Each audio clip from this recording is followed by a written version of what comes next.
Willie Walsh, chief executive of International Airlines Group, has echoed criticism from his counterpart at Ryanair, claiming that no-fly zones are unnecessary. The head of Iberian British Airways says a test flight passed through an ash red zone without incident. Willie Walsh joins us live now from London, so we can ask him about it. Thanks very much. Welcome to The Pulse. Good to have you on the show.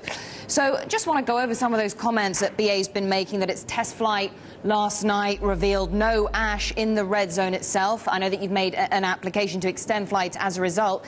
Can I just ask you to be a little bit more specific? Yes, we prepared an aircraft, an Airbus A320, before flight. So this involved taking photographs of all of the surfaces of the aircraft, the windows, that's in the cockpit and in the cabin. We changed filters on board the aircraft, including changing filters on one of the engines. And then we flew the aircraft for 45, 50 minutes through the designated red zone at different altitudes. Brought the aircraft back to our maintenance facility, where we've undertaken a very detailed examination and have found nothing. And this included what we call video boroscoping the engine. So we put a probe into the very core of the engine to check if there was any evidence of volcanic ash or any sign of damage. And at this point, we've found absolutely nothing.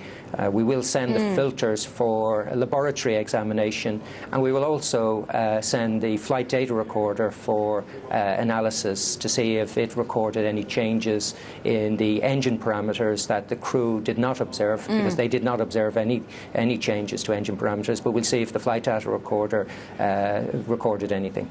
It's interesting because there is a slight difference between the argument you're making compared to Ryanair, which, you know, Ryanair has said the predictive maps are pretty much worthless, whereas you want to be able to fly in the red zones at your own discretion, where you have found that there is no dust present.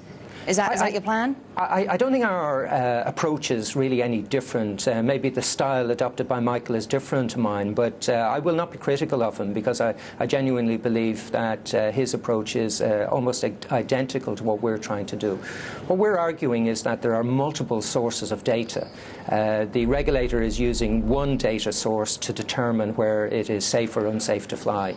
And what we've argued is that you should overlay that with data from other sources. So, for example, yesterday, beautiful clear skies in Scotland. There was clear satellite imagery that showed no evidence of volcanic ash in the area designated as unsafe by the regulator. There's also sources of data from other providers who use different models to determine ash dispersal. And what we're arguing is, if you collect all of that data and analyse it, you can get a much more accurate assessment of where the high-risk areas are and where areas are unlikely to be contaminated with volcanic ash. But so effectively you want to be able to, I mean, just to clarify, to make sure I've got it completely right, you want to be able to operate in the no-fly zone, in the red zone, at your discretion, based on evidence that you find and collate that show there's no dust present. It's very important to highlight that.